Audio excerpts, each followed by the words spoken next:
And now, preview time. So let's take a look at what's coming your way.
The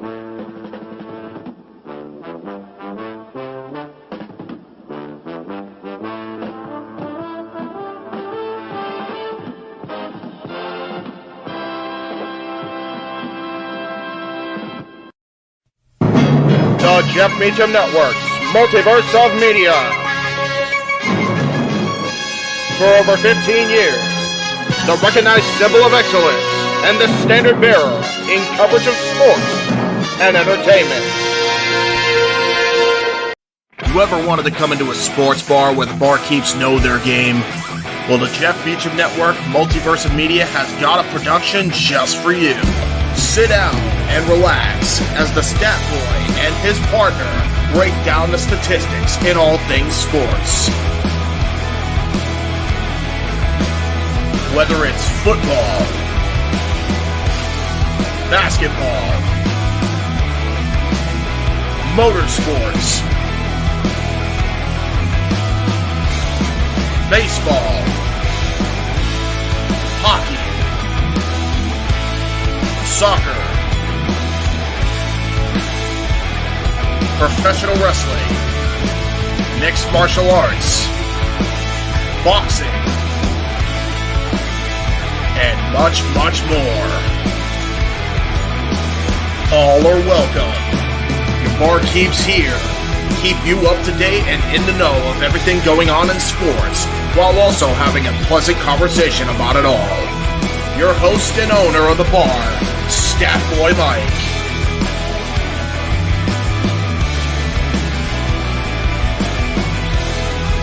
His partner in crime, Dori Lou. And a host of other guests coming in. The food's hot, the seats are warm, the drinks are ice cold, and the sports talk is plentiful. Casa D-18 Studios presents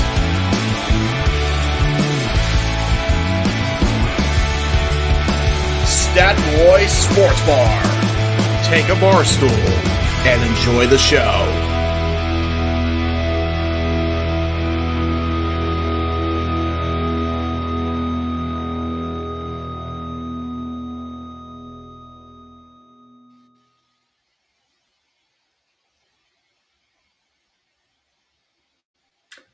Hello, my internet fans. Welcome to another edition of Stat Boy Sports Bar featuring Dori Lou. We are back. It is Tuesday, September 19th, 2023.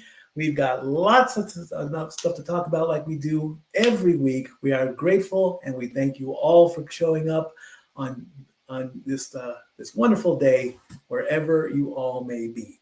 As remember, if you want to dictate the conversation, as said on the ticker, super chat, super chat, super chat. It's as simple as that. Of course, you can comment along too.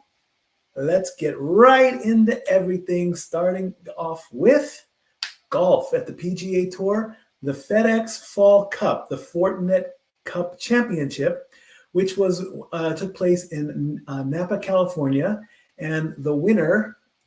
Let me make sure I'm pronouncing his name right. I want to get that absolutely perfect.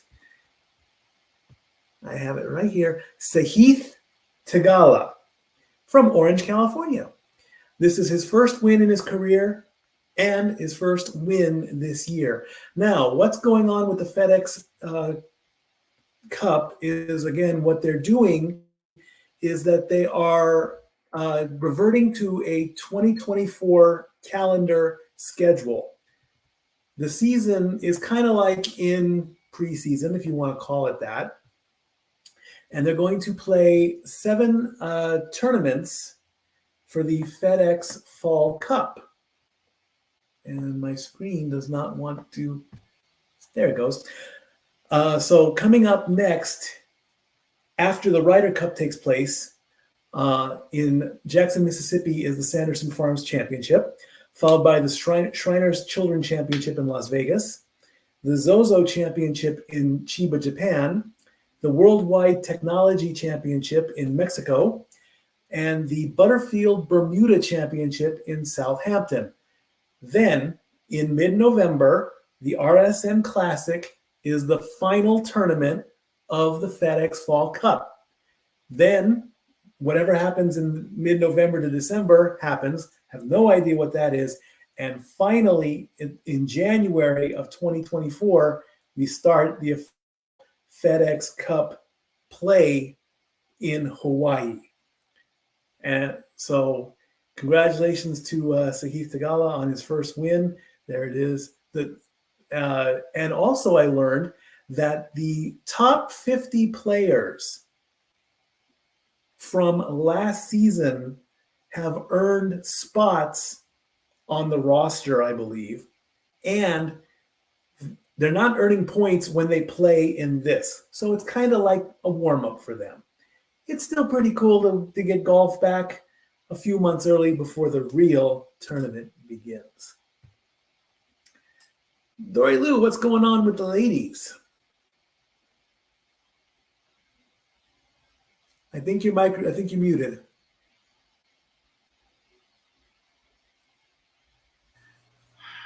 There you go. There we go. Okay. We have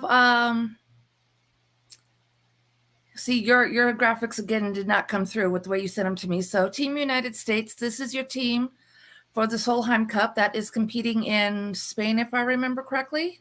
Yes. And it's Team US against Team Europe. The ladies pictured here, Lilia Vu, Ms. Corda. Nelly Corda. Go ahead and read off the names, Mikey, because I'm not able to see them properly. Allison Corpuz, Megan Kang, Jennifer Cupcho, Danielle Kang, Andrea Lee, Lexi Thompson, Rose Zhang, Ali Ewing, and Cheyenne Knight, and Angel Yin.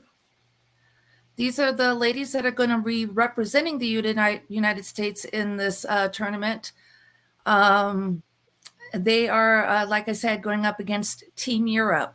One of the things we're looking at is the ladies of the U.S. have not won this tournament outside of the States in several years. Yes. Team Europe are the defending champions. Team Europe are the defending champs, and this is Team Europe. Mikey?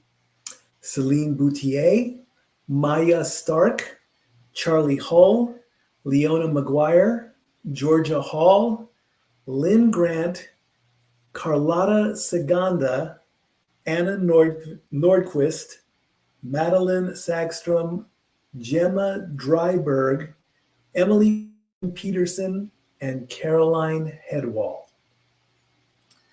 All right, so there's our two teams for the Solheim Cup. Again, they will be competing in Spain. I don't recall offhand when this tournament is set to begin or if it has.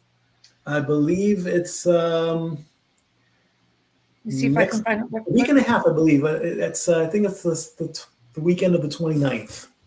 That sounds right. So we wish all the ladies the best of luck. And I'm just going to say, go Team USA. Yes, indeed. USA. All right, moving on to tennis. The men did not play this weekend because the men, I didn't learn about this. They have tournament play, but they play in the Davis Cup. And the Davis Cup is essentially like the Ryder's Cup, except it's by country. So the men did not have any tournaments this weekend. The ladies, however, they were busy. All right, so the ladies competed. Well, let's see. We'll start with the, wow, I can't do this today. I'm sorry. Symbiotica San Diego Open in San Diego, California, where your winner was Barbara Krejcikova. Barbara Krejcikova, yes. So see, I can get some of them. I've been paying attention. We're going to go across over here to the Tiriac Foundation Trophy in Bucharest, Romania, where your winner was Astra Sharma. Yes. Then the Kinoshita Group Japan Open in Osaka, Japan, was won by Ashlyn Kruger. And lastly, you and I can't pronounce it. So let's. I remember us. Yeah, I remember us looking at this one previously. Savara Savalnika. Hi, Raymond. Third time's a charm, right? Yeah. Valnika Sava. Forget it. They played in Slovenia. The winner was I'm Maria. not laughing at you, I swear. You're laughing with me. It's all good. Yes. The winner was Marina Bassos Ribera. Congratulations Indeed. to all our winners. Let's see what Indeed happens they next. were. NASCAR is next. The Craftsman Playoff Series is underway. The Uno 200, and all these races took place in Bristol. We do have a story to tell before we get to the Cup Series. The Bristol race was won by Corey Heim in the number 11 Toyota for Tricon Garage, followed by Christian X, the number 19 in his Chevy for McAnally Hilgeman Racing, followed by McNally, yes. McAnally. See, even I can botch. Number 23, Grant Enfinger in his Chevrolet for GMS Racing. Number 42, Carson Hocevar in his Chevrolet for Nice Motorsports. Taylor Gray, number 17, in his Toyota for Tricon Garage. Nope. Oh boy, look! I am not liking this. I did horrible on this graphic because it all is. Yes, you did. Yeah, I just now noticed that. I worked on it all day too. Okay, yes, Taylor Gray's in the Toyota for Tricon. Raja Karut, number 24. He's not in a Toyota, right? He's in a Chevy. He's in a Chevy. Wow. Let's get all these botches out of the way. And yeah. Ben Rhodes, Chase Purdy, Nicholas Sanchez, and Matt DiBenedetto are your top 10. Corey Heim with the win. He locked in his spot for the next round of the playoffs, which is September 30th, the Love's RV Stop 250 in Talladega. The 4 on the bubble are Zane Smith, Ben Rhodes, Nicholas Sanchez, and Ty Majeski. The cut takes place on October 21st at the end of the Baptist Health 200 in Homestead, Miami. And then it gets cut down to 4. And then finally, the first weekend in November, the Craftsman 150 Championship race in Phoenix. You don't have to win that race to become the race champion. You just got to finish better than the other 3 in the top 4. Yes. So real quick, Raymond's asking what our botch count is at this point, and I want to know per person or altogether, because altogether I think we're at 3. Mikey's got 2 and I've got 1 at least. Sound about right? Yeah. I can't see that, Mikey. It's too. The writing's not dark enough. Botch count 3. I need to get better ink. I need better markers. Yes. So the second race at Bristol weekend was the Food City 300. And let me say this. When you come out to live in Tennessee, you don't get Ralph's, you don't get Albertsons, you don't get Food for Less, you get Food City. Excellent supermarket. I love Food City since we moved out here. And Dale Jr. got into this race. Unfortunately, he almost became a barbecue. He caught fire. His flame suit got singed in this race. He's okay, though, because he was in the booth for the Cup Series race that we'll talk about next. But Justin Allgaier in the number 7 Chevrolet for JR Motorsports was your winner. There he is in victory lane, followed by number 11, Daniel Hemerick, Chevrolet, number 11, Colleague Racing. John Hunter Nemechek, who I think is the favorite. I'm going with him this season in the Xfinity. He has just been amazing. His name is just popping up in almost every graphic that we put in. 3rd place, Toyota for Joe Gibbs Racing. The double lot of Cole Custer took him in 4th place in his Ford for Stewart Hott Racing. Chandler Smith took 5th place in his Chevy for Colleague Racing. 6th place was Ryan Sieg in his Ford for RSS Racing. Trevor Bain took 7th for Joe Gibbs and his Ford. Now that's a little bit interesting. Joe Gibbs has a Ford and a Toyota. Shouldn't it be all the same manufacturer? Generally, per the team is they do run all the same manufacturer, but there's stuff being played with in the vehicles that they are sporting currently. Interesting. Riley Hurst took 8th place in his Ford for Stuart Hunt Racing. Sammy Smith took 9th for Joe Gibbs in his Toyota. And Kaz Grala ended up in the top 10 for Sam Hunt Racing. Your current standings, Justin Allgaier with winning the race has locked in his spot for the Cut to 8, which will take place on October 7th in Charlotte. But before then, they have another race. And this sponsor, Andy's Frozen Custard, we have one of them here in Sevierville. We haven't had a chance to try them yet, but I hear they're really good frozen custard. So who knows when we'll go down DP Parkway to check them out. But that's yes. Tyler and I have been there a few times. It's pretty good. Oh, you have been there. Oh, okay, cool. Yeah. And well, maybe they'll give us specials since we're talking about them on our show. Hey, we talk about you. We're gonna go watch the race. We need frozen custard in Texas. And then, of course, the 250, the Drive for the Cure 250 Charlotte. That's when they cut to 8. And then they move out west to the Alsco Uniforms 302 in Las Vegas, the Contender Boats 300 in Homestead, Miami, the Dead On Tools 250 in Martinsville. Then they cut to the Final Four with the Xfinity Championship race in Phoenix. So real quick, Yes. First of all, greetings, Pop. Thank you for that. And Ray, we're going to, Kurt Busch has officially retired. Kyle Busch, we're going to come up with him next because he only ran the Cup Series particular weekend. Yes, he is in that playoff scenario. Very good. Thank you again, Pop. Much love. The best sports recap duo on the air. I love it. There are some others, but when it comes to this we're family, just having fun. We're number one. We're having fun. Yes, we are indeed. And so finally, the last race in the race weekend was the Bass Pro Shops night race at Bristol. We were supposed to go, but Mother Nature decided to play a mean trick on us.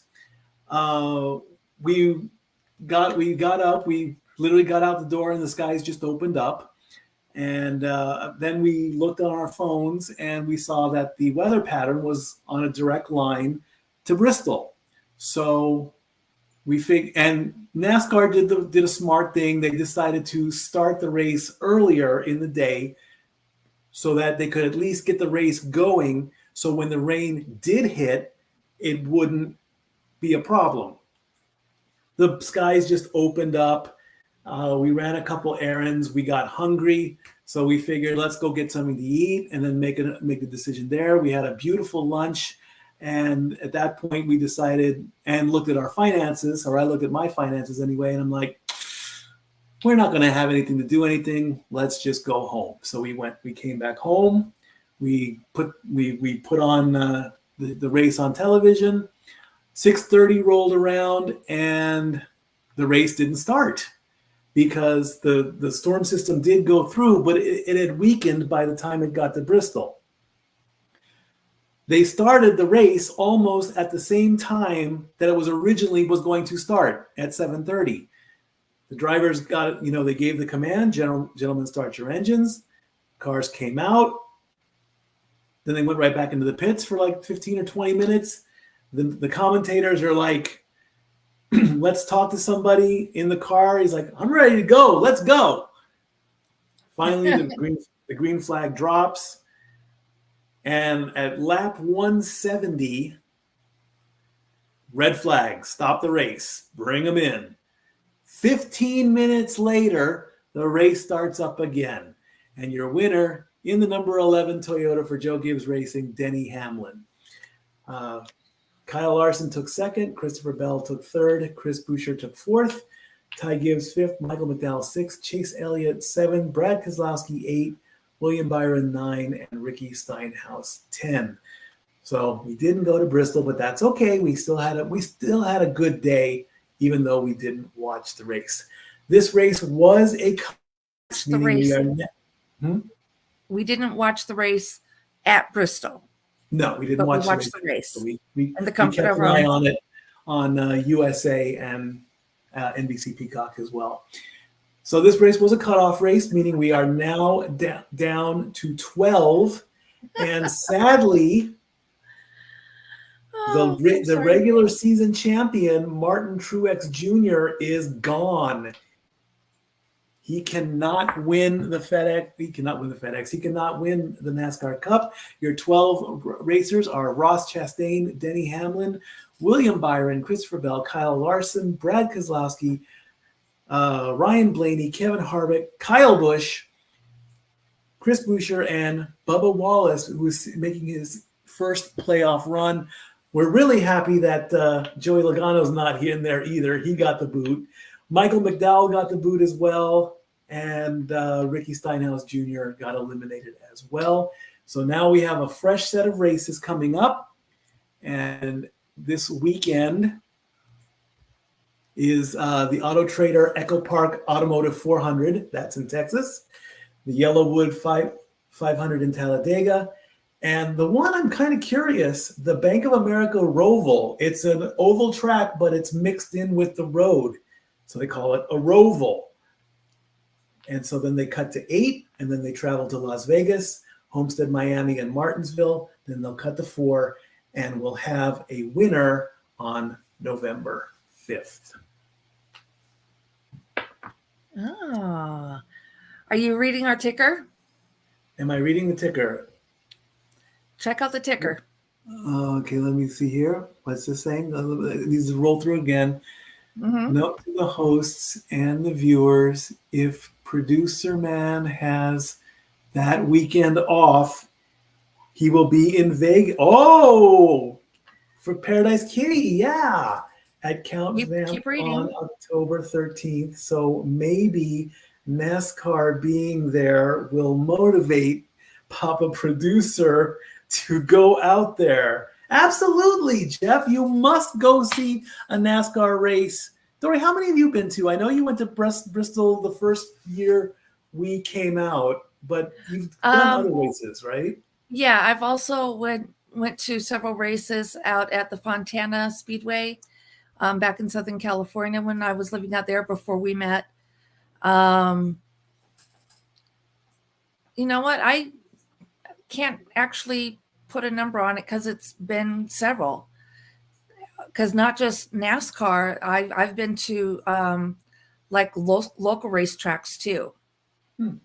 For more like, I'm going to say the indie races, not like indie wrestling, but like for racing. So, and I've known drivers in those. So yeah, go out and support my drivers. Just make sure you got the ear protection. That's all I can say. Oh yeah, especially now. Oh yeah. All right. Absolutely. All right. Up next, the WNBA. We are in the playoffs. Yay. And there is your current bracket. And Dori Lou, if you can you read that, or can you? Yeah. So we are still in round 1, and this is the best of 3 between these 2, 4, 6, 8 teams. The Aces have already advanced. It's their 5th straight playoff, and their best record is 3 out of 4. This is I forgot where I was going. Sorry. The Aces have already advanced. They beat Las Vegas both games. The Aces are Las Vegas. The Aces are Las Vegas. I'm working on the. So the Las Vegas Aces beat Chicago both games, 87-59 and then 92-70. They automatically advance. They are waiting for their upcoming opponent, which is going to be either Connecticut or Minnesota. Go Lynx. The Lynx last made the playoffs, the Lynx last playoff was in 2021, and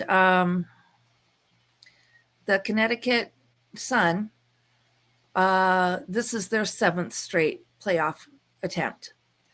And game 3 is tomorrow at 8 o'clock. Yes. Game 3 is tomorrow. So go Lynx. Yes. Then we've got Dallas and Atlanta pairing up. Their game 2, I believe, is on right now. Yes. But Dallas won that first game 94-82. And what did I have here? The Dallas Wings. This is their 3rd straight playoffs. And it's the Atlanta Dream, right? Yes. Their last attempt was in 2018. So the Lynx is just a little bit ahead of them there. I'll take that. Then we've got your New York. Liberty. Thank you. I'm drawing total blanks today. New York Liberty and Washington Mystic.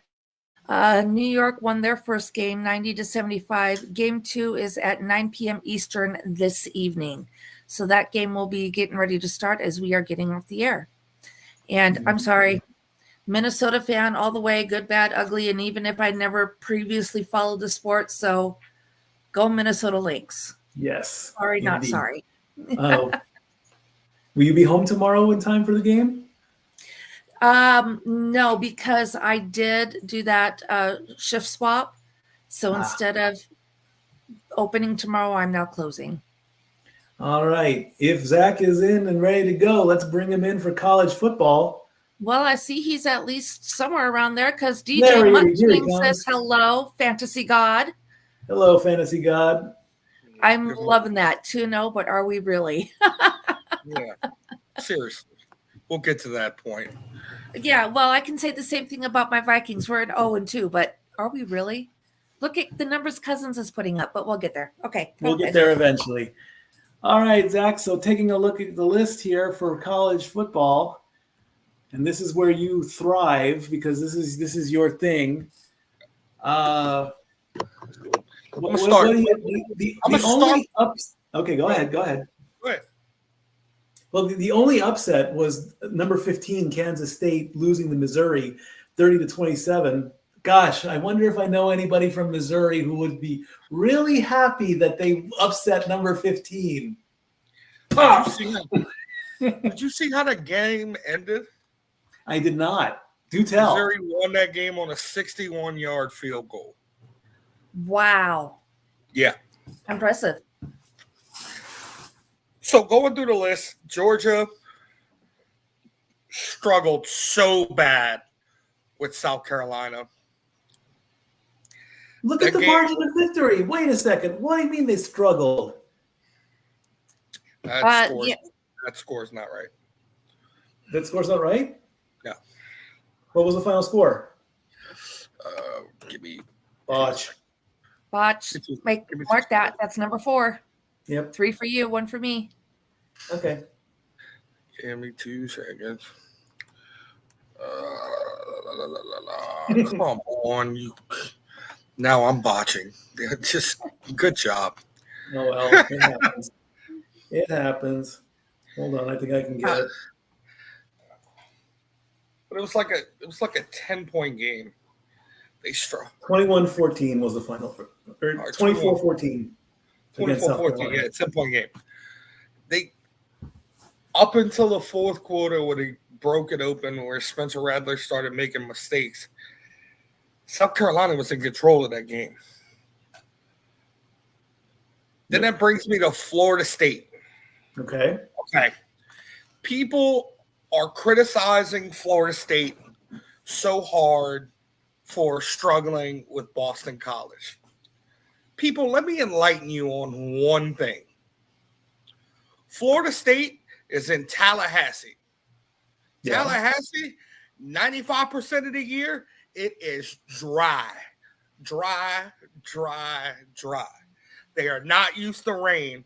They went up to Boston and played in dirty, rainy, sweaty conditions that they are not used to playing in. Of course they were going to struggle in that. But, I mean, they gave it one hell of a go. I mean, they came back for the win, so. That was a great game. USC was on bye. Of course, Yep. Penn State was going to beat Illinois. And, Notre Dame is over everything. So, Yes, they are. of course I'm an LSU. I'm from Louisiana, so I got to be an LSU fan. But as my phone says, it's diehard Notre Dame over everything. Well, here's my problem. And I always have problems with college teams. As we all remember last week, Texas played Alabama week 2.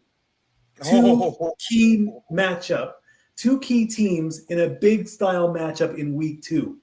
Georgia is 3-0, but who have they really played? Nobody.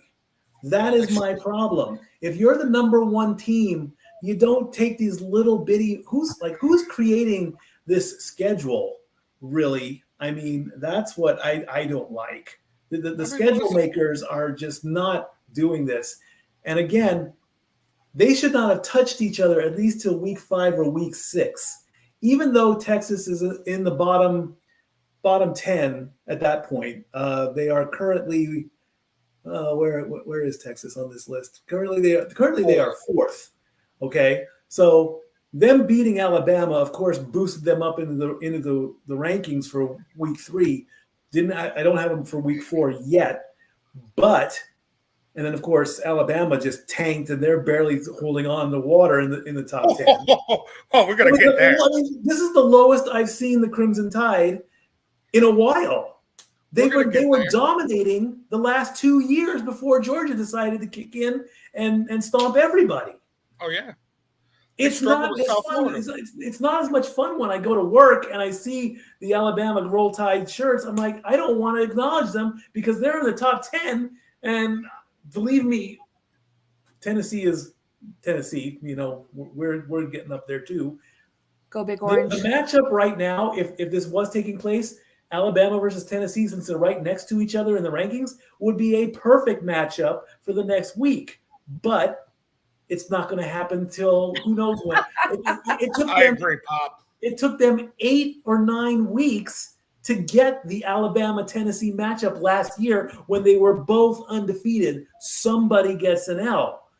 That was a good buildup. Put it now, it won't be as lackluster. Right. Well, Alabama struggled with South Florida badly.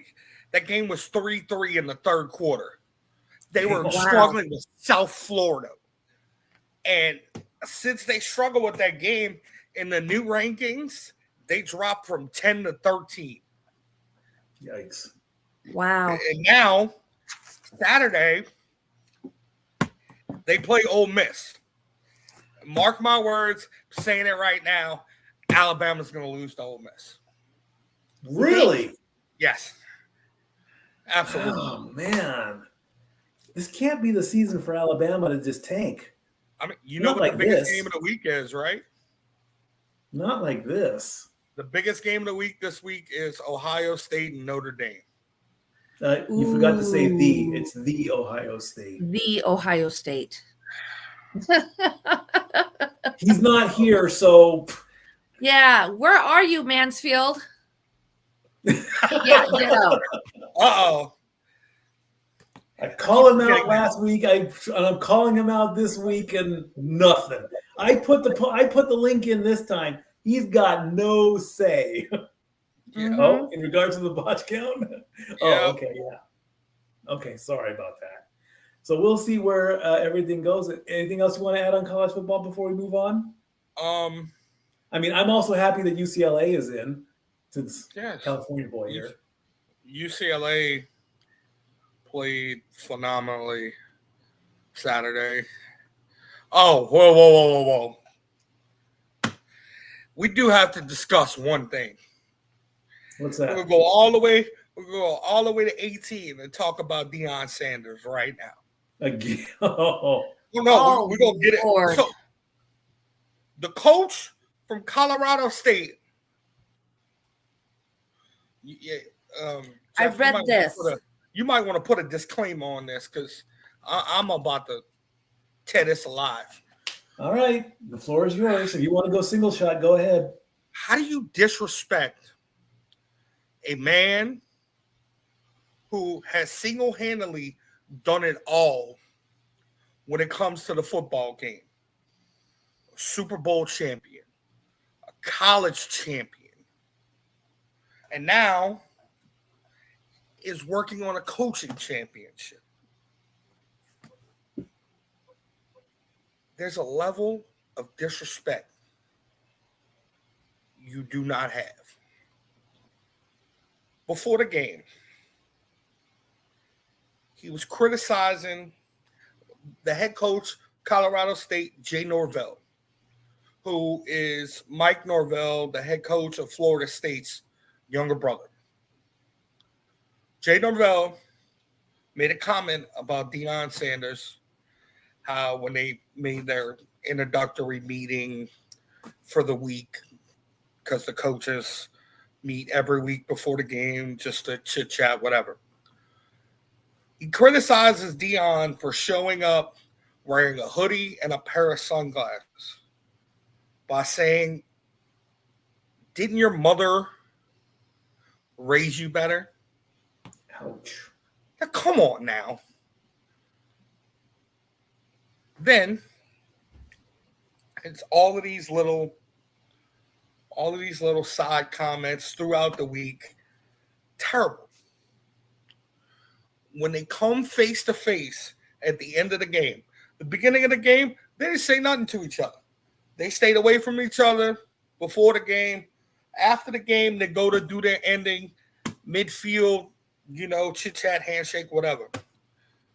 Jay Norvell is trying to hug Deion Sanders and look like a fangirl. You sat there and talked so much crap about the man in his face, and now you're trying to hug him like he's one of your girlfriends. No. How do you disrespect somebody like that? And now to Deion, there was an incident where Travis Hunter got hurt, taken out to the hospital. Travis Hunter's going to miss 3 weeks. Allegedly, there has been death threats to Colorado State's safety on hurting Travis Hunter. So I want to see what you guys think about this situation, because Go ahead, Dori Lou. Well, and I mean, I've been reading some of the articles, trying to stay up a little bit with the college aspect. But this one about the death threats, and I read a statement. Actually, I have it right here from Deion about the death threats. And this is coming from ESPN.com. And this is Sanders' quote: "Blackburn is a good player who played a phenomenal game. He made a tremendous hit on Travis on the sideline. You could call it dirty. You could call it he was just playing the game of football. But whatever it was, it does not constitute that he should be receiving death threats. This is still a young man trying to make it in life, a guy that's trying to live his dream and hopefully graduate with honors or a degree, committed to excellence, and go to the NFL. He does not deserve a death threat over a game." End quote. This also happened in the pros last week with the Vikings game as well. There were threats involved. Also, there were racial slurs. Both the league and the Vikings condoned this action, which they should have done. I mean, Condemned. It's at the end of the day, it's exactly what Dori said. It's a game, okay? It is the game of American football. They are out there. Some of them make a living this way. Some of them want to play for the game. Some play because they want to go to school. And things like that. So winning a title can be secondary to this. At the end of the day, it is a game that people want to play. Unfortunately, the world has taken a simple game and expanded it in the world of sports betting, entertainment, merchandising, memorabilia, licensing and all this. That's how much it's expanded over at least 60 to 70 years. Because as far back as I can remember, you'd sit in the game and you just watch the football game, and they would play for whatever trophies they were. When these things came into play, social media, messaging, texts, YouTube, all this stuff has evolved into a level where nobody wants to play anymore. If you screw up a play, if you don't catch the ball, if you wear something to the stadium, you should never get in any situation like this. It's and of course their defense is, oh, I was just making a joke, or I didn't know why why would Deion Sanders wear a hoodie and a pair of sunglasses? I don't know, maybe because he didn't want to be recognized walking out in the public view. Maybe he wanted to be in his zone. Maybe he wanted to learn. Maybe he wanted to think, I am not Deion Sanders, the greatest football player in the world. I'm Deion Sanders, coach of this team. I need to focus. I love my fans. I can't be bothered right now. That would be a good excuse or a good reason. But now, because somebody hits somebody late, or hits somebody high, or takes out a knee, or breaks an oblique, or cracks their arm, or sprains their wrist, the whole world goes into chaos. Right. That's like not to jump forward, but it's kind of like on this topic as well. It's like CJ Gardner-Johnson with the Lions encouraging everybody to wear the ski mask at this game that just happened Sunday. People started criticizing him for that. What, you want everybody to look like a bunch of gangbangers or this or that? No. It's stupidity.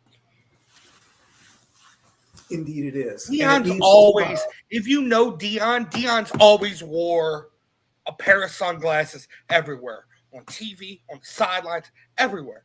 That's just Deion Sanders. Yeah, absolutely. But it needs to stop, and it needs to stop fast. Otherwise, football's not going to mean what it's supposed to be: a game, a sport. It's as simple as that. Yeah, all right. I'll agree with that. I will agree with that.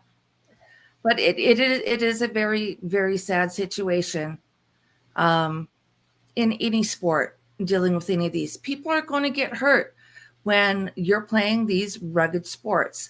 It's a fact of the game, and they go into this knowing it. But issuing these threats because you don't like the outcome, or that's my boy on my fantasy team, you took him out. That's just, we're supposed to be enjoying the game. It's for the love of the game and friendly competition. I'm going to say friendly competition because that's what we hold with our fantasy football and our fantasy hockey and our pick'em contest. We do it for the love of the game and bragging rights. There is no money being exchanged. Nope. It's in the spirit of friendly competition and the love of the game. And somewhere that has gotten lost with the pros. Renegade and Jeff both know that at one point we did try to do pick'em for money, and it was a volcano. It was a disaster. Maybe even by mid-season, everyone was complaining. It's like, well, I've put money in on this. I want my money back. I want this. I want that. And I'll even say this as tournament director to both leagues that I'm running. If you're going to go around, I can understand the playful banter. I can understand that. The three of us, we've done that sometimes. We'll call each other out. But if it starts getting really severe, guess what? You're not playing in my league anymore. I'm saying that right now. I want us to have fun. I want us to enjoy it. I want us to have bragging rights a little bit, an occasional joke, once in a while, like, okay, that was a good play, that was a bad play. Is your player okay? But when it gets to that level, no ifs, ands, or buts about it. You are gone. Problem solved. By the way, there, Mutt King official, I'm coming after you.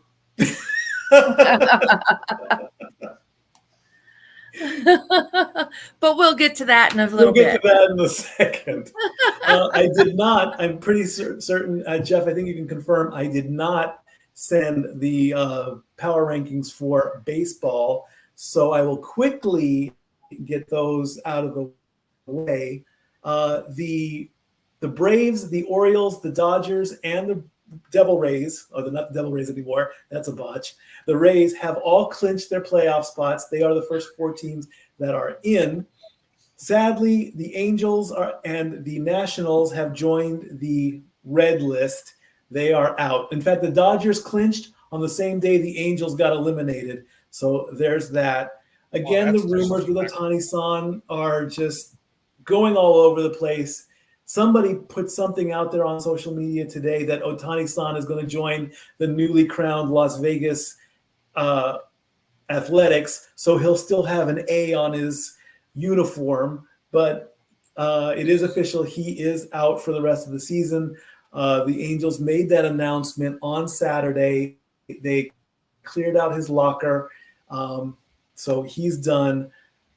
There are still teams left to play. We've got about, I think, 2 more weeks until the end of the MLB season, and then we make the push to the playoffs. But it is go ahead.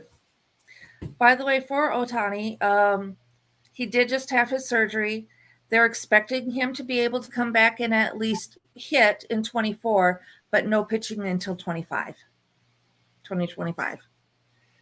And by then he'll be in. By then he'll be in free agency. So it's he whichever can go team he ends wants. up at. That's his prospectus right now. Yeah, indeed. So I do apologize for not getting all the numbers. Do we have, Dori, do you have the division leaders ready by chance? Of course I do. Go for it. She comes prepared. I try. I really try. Okay. Starting off with the American League Central, my one and only Minnesota Twins. They are 79 and 72. For the AL East, it is Baltimore at 94 and 56. The AL West is Houston at 84 and 67. For the National League, your leaders in the East starts with Atlanta at 96 and 54. The Central is Milwaukee at 84 and 66. And the West is your newly clinched Los Angeles Dodgers, 92 and 57. There it is. Oh, Go Twins. I didn't say anything about trash tros. Saying that could make a lot of people mad in Texas. Yeah. So yeah, that's right. I was thinking the Rangers for some reason, but yes, the Houston Astros are 84 and 67. They lead the American League West. The Texas Rangers, which I forgot they're in the same division, are behind them at 82 and 68. Hey, look. Oh, I did bring it up. I thought I didn't bring it up. So these are your overall standings. Your green ones have clinched their playoff spots.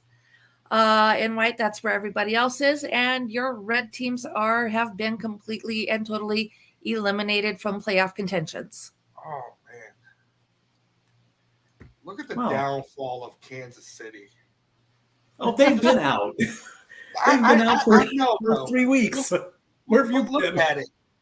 A couple years ago, they were World Series champions. And now look at them. Now they're 49 and 102. Isn't that scary? Yeah, that's kind of sad, actually. I'll rattle off the rest real quickly here. Oh, go ahead, Jeff. Oh, I thought Jeff was going to say something there. Oh, Jeff hang with the things there. So Milwaukee 84 and 66, Houston 84 and 67, Toronto 83 and 67, Texas, Philadelphia, and Seattle all tied at 82 and 68. 820 runs for the Mariners. Twins and Diamondbacks are tied at 79 and 72. The Reds are 79 and 73. Cubbies are 78 and 72. Miami is 78 73. San Francisco and New York are tied at 76 and 74. Boston is 75 and 76. San Diego is 73 and 78. Cleveland 72 and 79. The Mets and the Pirates are tied at and the Tigers are all tied at 70 and 80. And the Cardinals are 67 and 83. Even though the Angels do have a better record, they have been eliminated. That's why it's kind of like the red is creeping up and eliminating all the other teams. So the Cardinals have not yet been eliminated, but they are next on the list.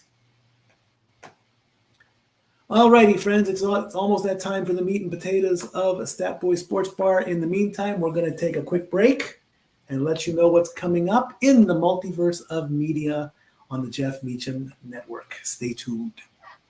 Hello, pals. Alyssa Marino here. And as a friend of Parker Kane Promotions, I am super excited to share the awesomeness that they've got in store for you this November at WrestleCade.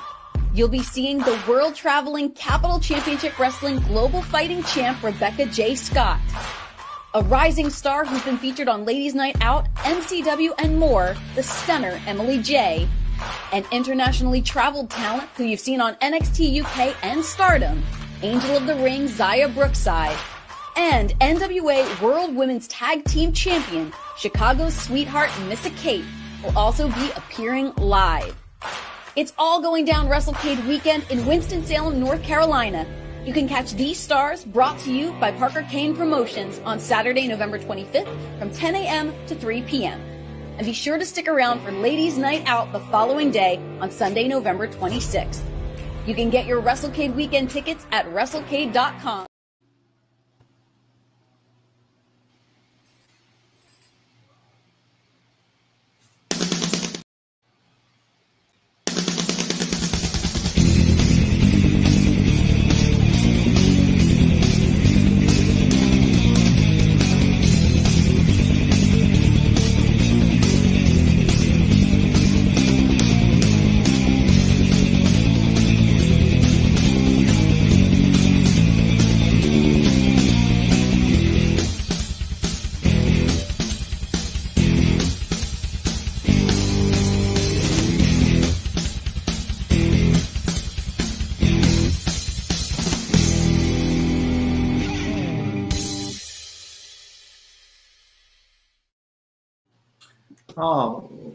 All righty.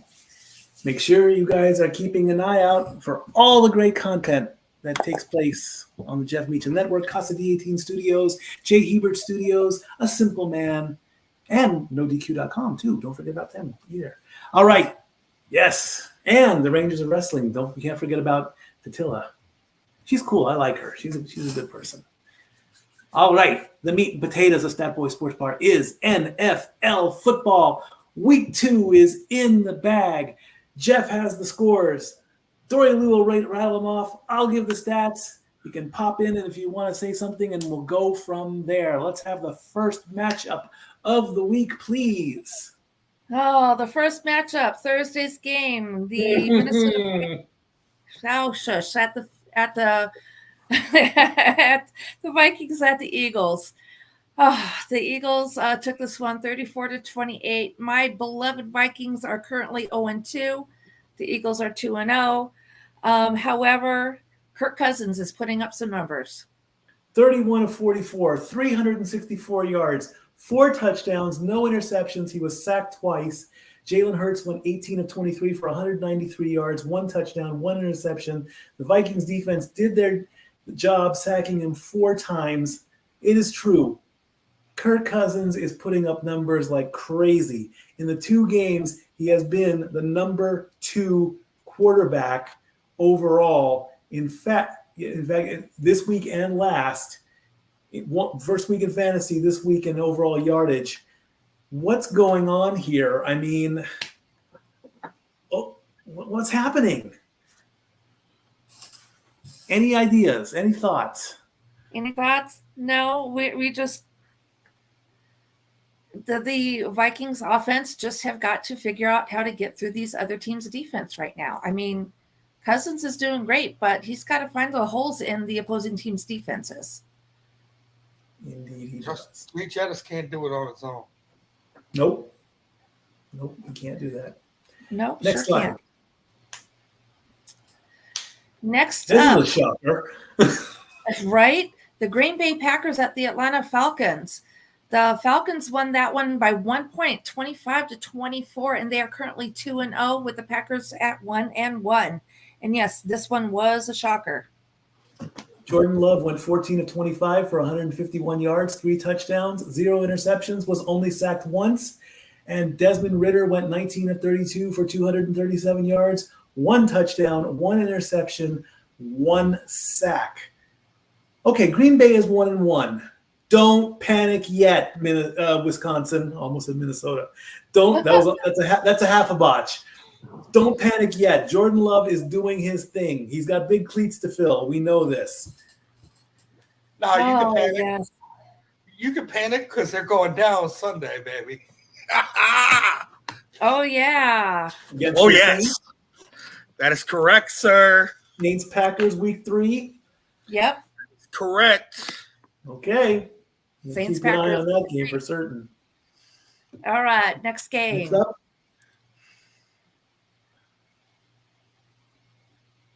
All right. The Las Vegas Raiders at the Buffalo Bills. Go Bills and Josh Allen, 38-10 for the Bills.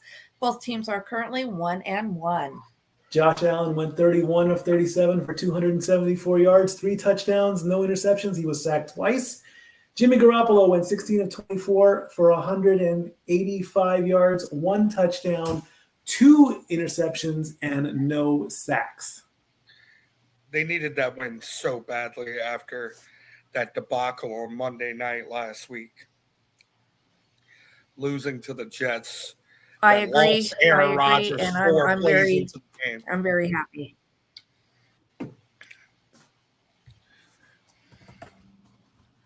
All right. Making a note here. Okay, next game. The Baltimore Ravens at the Cincinnati. Who the hell are they, Bengals? Whoa! What? Seriously, though. Who they chant? The Ravens took that one 27-24. They are now 2-0 with the who the heck are they? Are 0-2. Wow. I mean, what happened? What happened? Seriously, who the hell are these Bengals? They have the most talented offense in exactly. Thank you, Jeff. We are tired of that shit. I mean, seriously. Joe Burrow went 27 of 41 for 222 yards, 2 touchdowns, 1 interception, 1 sack. And he re-aggravated his calf injury, so he might be out for week 3. We don't know. Lamar Jackson went 24 of 33 for 237 yards, 2 touchdowns, and zeros across the board. No interceptions and no sacks. If both teams suck, then why are the Ravens winning? How about that? Well, there's always got to be a winner and a loser. No, it can end in a tie. No, No? I disagree. No ties. Play until somebody wins. That's how they do it in the major leagues. I can't even say they do that in hockey. That's how they play it in baseball. Hockey, I can understand a little bit why they don't go until somebody wins. That's what those shootouts are for, right? Right. Okay. Oh, Next game. This game did go into overtime. Seahawks at Detroit Lions. Ooh, the Seahawks won 37-31. Both teams are 1-1. And what the hell happened to the Lions? Geno Smith went 32 of 41 for 328 yards, 2 touchdowns, 0 interceptions, and was sacked once. And Jared Goff went 28 of 35, 323 yards, 3 touchdowns, 1 interception, sacked twice. It did go to overtime. The Seahawks just marched down the field. Detroit didn't even get a chance to come back. They didn't even touch the ball because, of course, in the NFL, and this rule Sucks. Because if you score a touchdown on the opening drive in overtime, the other team does not get a chance to play. That rule, unless They score a field goal, then the other team gets a possession. They would have to score a field goal to go into sudden death or place for a tie. Nobody was happy about that game because let's face it, Detroit is supposed to be unstoppable. It's one loss, folks. It's only one. If they go down to 1-4, then you can start worrying. It's only one. I'm being positive about this team. I'm not Next week, Detroit is at home against Atlanta. Okay, that should be a good matchup. I mean, way Atlanta got lucky over Green Bay. Are they going to beat two teams from the same division? Bite your tongue. Indianapolis Colts at the Houston Texans. The Colts won, surprisingly, 31-20, or at least it was surprising to me. Colts are now 1-1 with the Texans still at 0-2. CJ Stroud went 30 of 47 for 384 yards, 2 touchdowns, and was sacked 6 times. 6 times. The team of Anthony and Richardson. They still won. Huh? What was that? Oh, never mind. Go ahead. Yeah. The team of Anthony Richardson and Gardner Minshew. Richardson went 6 out of 10 for 56 yards. No touchdowns, zeros across the board. Minshew stepped up, went 19 of 23 for 171 yards, 1 touchdown, and no interceptions. Anthony Richardson is in concussion protocol. Yes. He left the game in concussion protocol. That's why Gardner stepped up. Minshew mania. Yeah, really. We'll the defense got to win. All right. The Kansas City Chiefs and the Jacksonville Jaguars. Chiefs won 17-9, making both teams 1-1. Patrick Mahomes went 29 Chiefs to 40. were recently Super Bowl within the last 5 years. What happened to the Chiefs? I mean, 17? They let the Jaguars put 9 up? They weren't as dominant as they were still reeling from the week 1 loss against Detroit. I got a comment after you. Go ahead. Okay. Well, Patrick Mahomes went 29 of 41 for 305 yards, 2 touchdowns, and 1 sack. Trevor Lawrence, 22 of 41 for 216. No touchdowns, no interceptions, and the defense got to him 4 times. What's your comment? Seriously, Tony, can you do anything right? I mean, come on. Good comment. Good comment. Oh, and I'm looking at some of the comments right now, and I'm going to address one of Daniel's. You know what? We have that in a lot of games lately. Some questionable calls by the refs. Ooh, especially last night. We'll get to that. Whoa! Good one, Jeff. Oh. Yes, thank you, my dear sponsor. All right, next game. Hey, like I said, we're having fun, right? The Chicago Bears at the Tampa Bay Buccaneers. The Buccaneers took a win, making their record 2-0. The Bears are 0-2. The Bucs won 27-17. Chicago, you let me down. Justin Fields went 29 for 211 yards, 1 touchdown, 2 interceptions, and was sacked 6 times. Baker Mayfield, 26 of 34, 317 yards, 1 touchdown, but zeros after that. Yeah, we're not poking the Pittsburgh Bear yet. Seriously, Baker Mayfield is 2-0. That's what we're living in. Baker Mayfield. Have we Baker bashed yet? Do we have to start that now? I blame Josh. You can't blame him if he's not here. You want to bet? He's not here to defend himself right now because, you know, You put it out there last week. You did it out here on open mic night. Josh said it's because we're not putting the link in the chat. Josh, it's there. Give me a new excuse. Work is the only exception. Well, work and health. And this is why she's my best friend. I love it.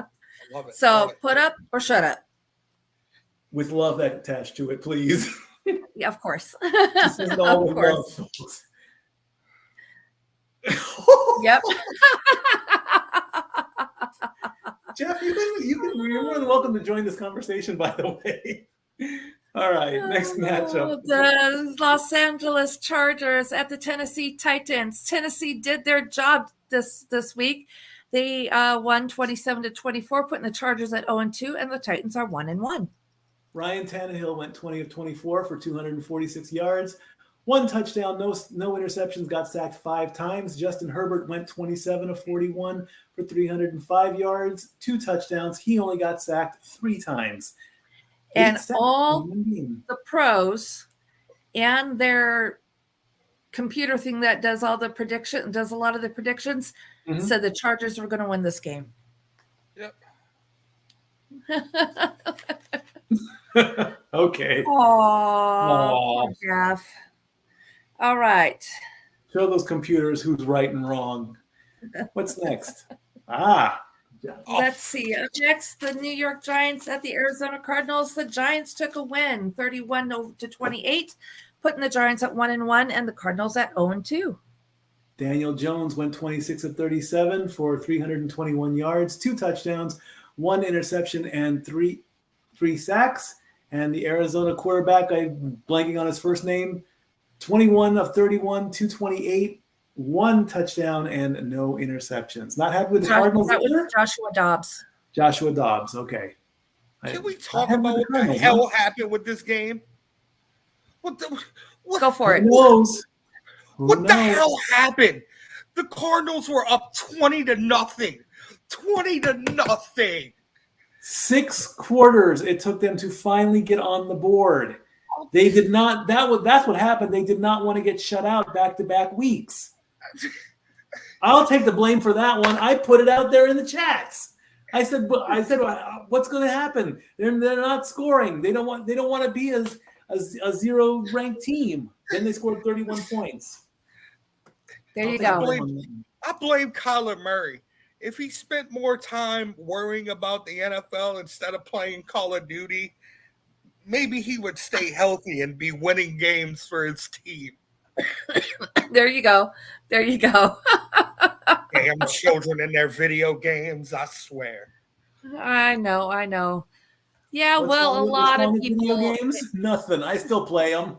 Oh, child. I got one right here. There it is. I play right there. Okay, next. Okay, I don't have an accessible controller right now, but I do have a system in my room. I just don't play. Indeed. All right, next game is the 49ers at the Los Angeles Rams. Yes, that was somewhat not a botch. The Niners won 30-23, putting them at 2-0, and the Rams at 1-1. And hello, Jeff. Big Baller G, what's going on, bro? What's up? Big G is back, baby. Matt Stafford went 34 of 55 for 307 yards, 1 touchdown, 2 interceptions, and 1 sack. Brock Purdy went 17 of 25 for 206 yards, no interceptions, no touchdowns. He was sacked once. These two are rivals, and the 49ers get the I need one thing to happen with Brock Purdy. Every game before he comes out on the field, Paul Heyman needs to introduce him. Oh, yeah. It has to happen. It worked great in the playoffs last year. Yes, it did. I mean, if Heyman's not there, he's not Brock. He's just Brock. Sorry. Not sorry. He needs to be doing something until the bloodline situation and the writer's staff get back to work. Oh, Exactly. Dios mío. He's Yeah. reduced to this. Call Roman Reigns. Well, come on. Okay, That was kind of funny, though. All right, next game. Call Roman Reigns. The New York Yay! Jets at the Producer man Dallas is happy. Cowboys. The producer's a happy man. His Cowboys won 30-10. They are 2-0, putting the New York Jets at 1-1. I still say don't And- count them out yet, though. Dak Prescott, 31 of 38, 255 yards, 2 touchdowns, 0 interceptions, was sacked once, And Zach Wilson went 12 of 27 for 170 yards, 1 touchdown, picked off 3 times, and 3 interceptions. The Cowboys are 2-0. Everything is happy in Dallas, except if you're you flipped it on us. Let's face it. Okay, let's face it. The Jets were doomed to lose this match ever since what happened to Rodgers last week. If you remember, if you go back and watch last week's show, you know, I'm every Tuesday morning. This has happened the past at least 2 or 3 weeks.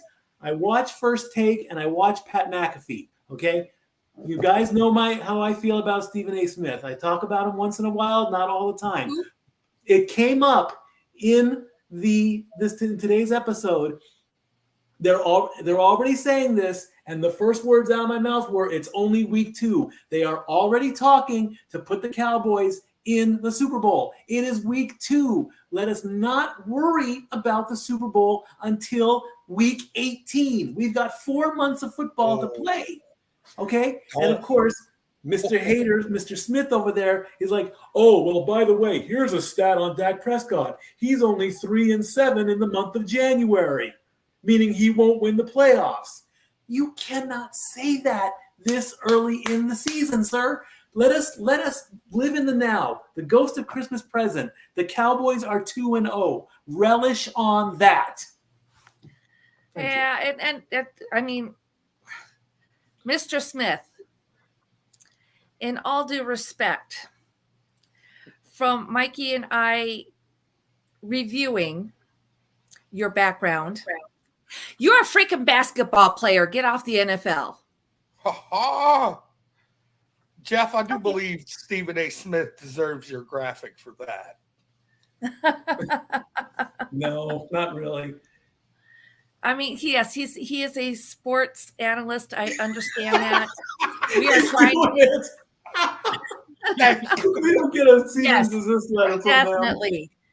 But if you read his background page, he was his sport of choice as an athlete, former athlete. He was a basketball player and a basketball analyst. Until he got into the overall stuff. So I mean, he did go to school to become an analyst, a journalist, and all that. I get it. But I almost want to say, talk about basketball and not football, especially when it comes up to the Dallas team. Stop hating on Dallas. Well, and sorry, Jeff, the Cowboys have a loss coming up. It's very, very difficult. Yes. We know how tough it is for a team to go with actually have a perfect season. We know that. So I'm going to say, with the inevitability that the Cowboys are going to have at least one loss, against 2, I don't know, but they are going to have at least one loss. When that happens, Stephen Smith is going to change his story. Yeah, he's gonna become the sweetest, most nice person in the world, and then, oh, come now, Pop. I love you, Pop, but you should have picked Dallas this week in the pick'em. I'll tell you why when that graphic comes up. I know you're anti-Dallas, but you should have picked them this week because the writing was on the wall. Dallas is going to win against New York.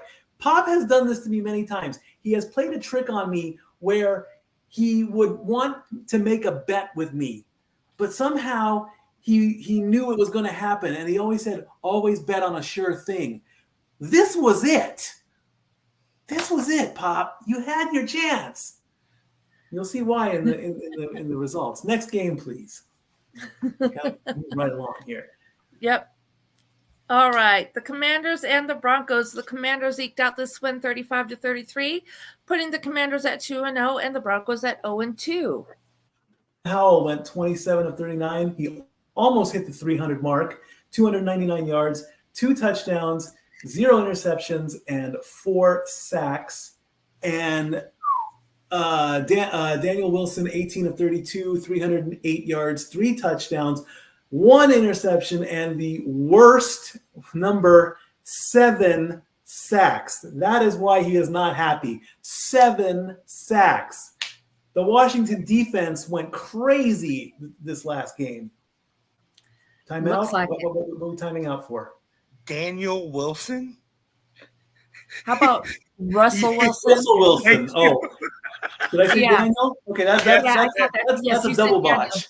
It's Russell. I'm looking at my stat board 9,000, and the Broncos helmet is blocking the R, and it looks like Nice. a D. So I apologize, Russell Wilson.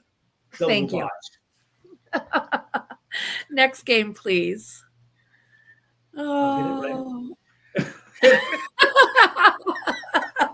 I have the botch DNA, okay? Ooh! Ooh, Mikey. No, they didn't. I don't know what you're talking about. Pop knows I love him very much. It's friendly competition. We know It's this. friendly Okay. competition, yeah. The Miami Otherwise, you would come Dolphins out at the New England Patriots. The Dolphins won 24-17, improving their record to 2-0 and keeping the Patriots winless. Tua Tagovailoa went 21 of 30 for 249 yards. Ones across the board, 1 touchdown, 1 interception, 1 sack. And Mac Jones went 31 of 42 for 231 yards, 1 touchdown, 1 sack, and 4 interceptions. Tua leads the league in passing. Yes, he does. All right. Next up, You ready, Zach? The New Orleans Saints at the Carolina Panthers. The Saints won 20-17, improving to 2-0, while the Panthers remain winless. Derek Carr went 21 of 36 for 228 yards, 0 touchdowns, 1 interception, and the first name Taysom? Taysom Young, 22 of 33. No, that's Bryce Young. Bryce Sorry. Young, 22 of 33, 153, 1 touchdown, 0 interceptions, and 4 sacks. Zach, are you happy about this one? I'm not impressed at all. You're not impressed. Why What not? happened to Taysom Hill? He was only in for one Listen, play? Taysom Hill throws. They put him in different packages. Most of the time he runs the ball, but the one time he threw the ball. So we switch out quarterbacks because Taysom Hill's a hybrid. This is Gotcha. a hybrid. Yeah. I'm not in the defense. I'm in love. Defense, I'm in love. Through 2 games, we haven't given up a touchdown until the 4th quarter in that one game yesterday. Our defense is playing top notch. Our offense looks completely horrible. Our offensive line, Trevor Penning is the worst offensive lineman I've ever seen in my life. I will take the water boy from the water boy or one of those boys who remember the Titans, or I'll take the old the younger lady from who's been doing the videos with Dion. She's 92 years old, but I take her to play offensive lineman over Trevor Penning any day. Our offensive lineman is crap. Our offense is terrible. Well, that's saying something. We lost Jamal Williams early in the game. Thank God for Tony Jones Jr., the Notre Dame product, because it's Notre Dame over everything. But, we're not giving Derek Carr enough protection. Michael Thomas looks okay. Chris Olave looks phenomenal. But other than that, we're just playing so mediocre. And the next game, Dori, we're going to have a little conversation about that comment last night, but we're going to get to it in the next game. All right. Yes, final game. The Monday night doubleheader, which is going to happen in what before next game? Go ahead, Jeff. Producer man happy with Patriots at 0-2, but being nice due to 15-year-old Pats. Yeah. We love you, Dylan. Yeah. We Thanks love for you, your Dylan. support. The All final right. game of the doubleheader, which is going to take place again next week. Don't know why the NFL is doing this. Why are we having double headers on Monday Night Football? During this, No idea. this strike. But go ahead, Dori Lou. So the Browns at the Steelers. Steelers won 26-22.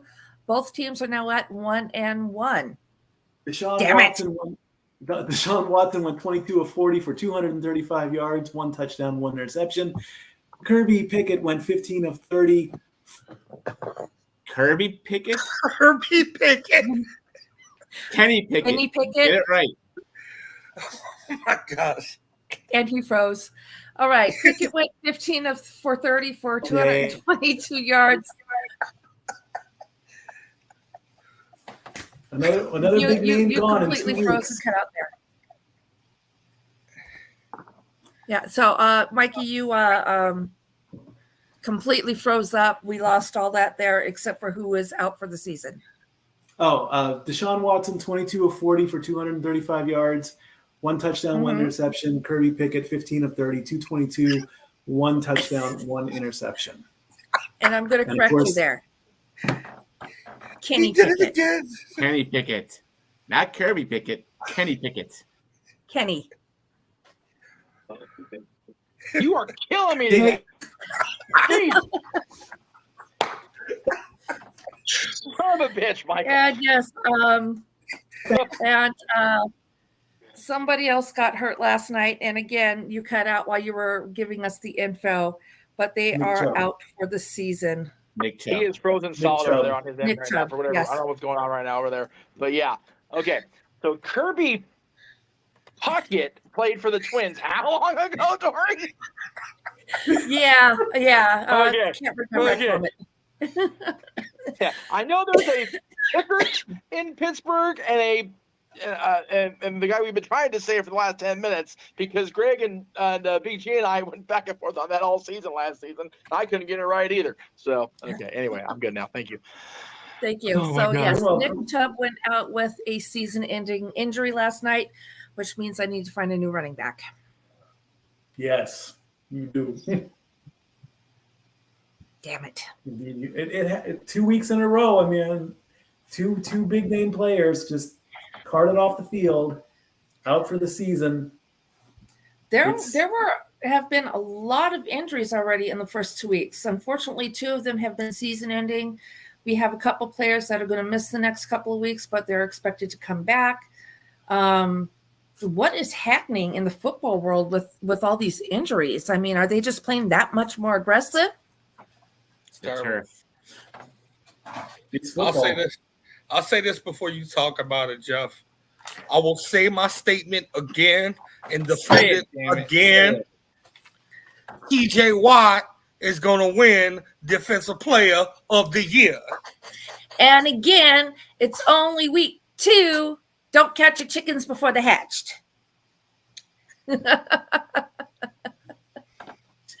Yeah. Thank you, Daniel. I appreciate that big time. I truly do. I really do appreciate all the laughs and everything. This is definitely the Producer. most entertaining sports bar we've had yet. Producer. I have Oh, one and it's going to request. get better. I won't be surprised about that.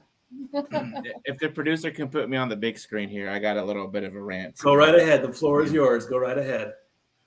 So, last night, the Pittsburgh Steelers did win. Not the offense. The defense won the game. The defense outscored the offense 14-12.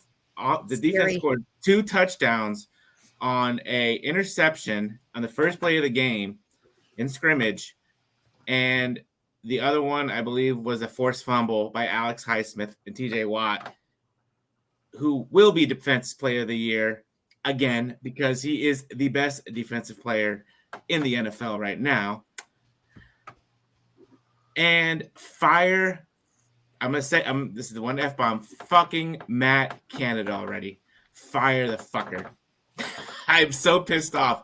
Last night while I was watching the game, there was a loud fire Matt Canada.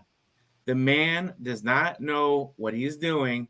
He runs jet sweeps like every other play. We can't run the ball. Najee Harris can't do crap.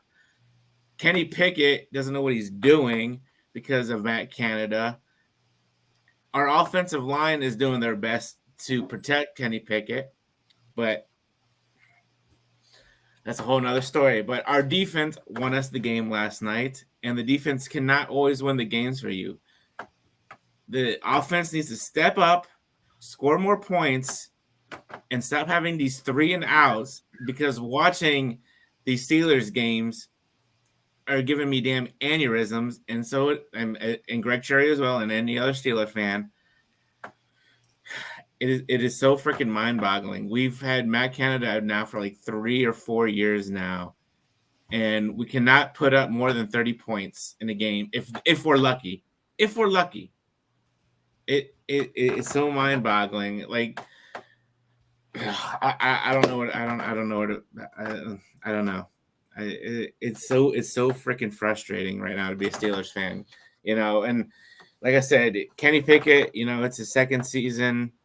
He's gonna have mistakes, but he's not at Ben Roethlisberger's level yet. But he needs to be able to call his own plays when he sees fit, because that's how we won most of the games with Ben Roethlisberger the past couple of years, because Ben called the plays. So fire Matt Canada.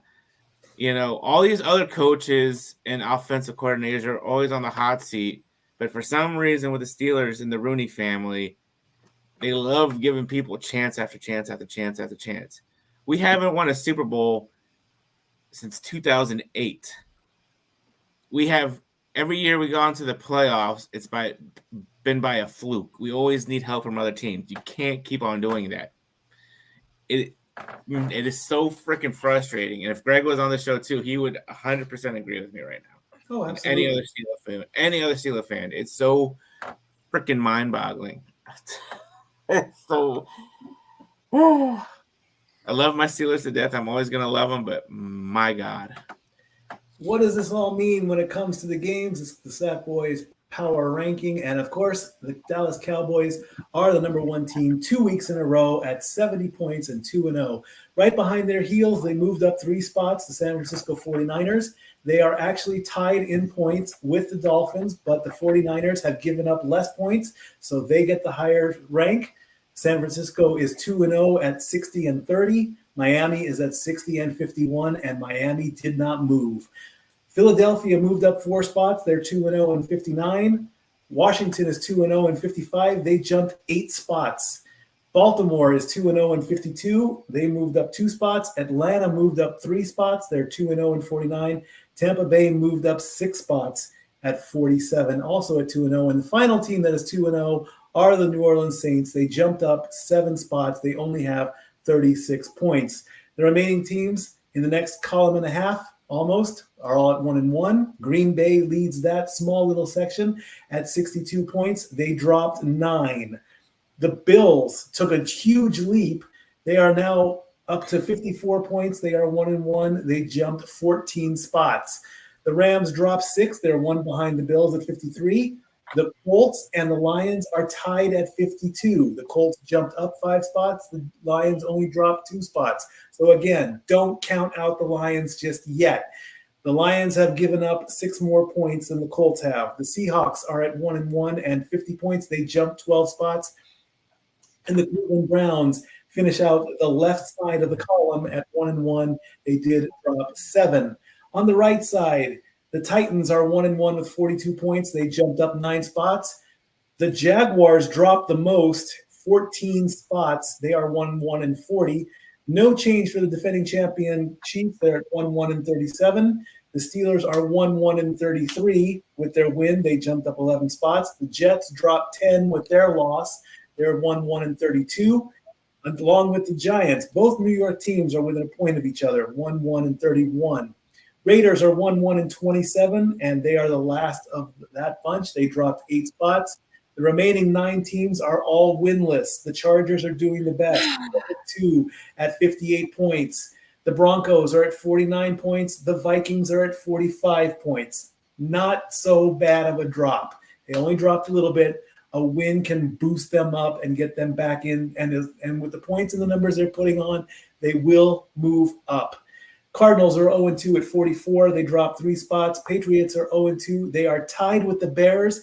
Both have scored 37 points, but the Patriots have given up less points. And both teams dropped 8 spots.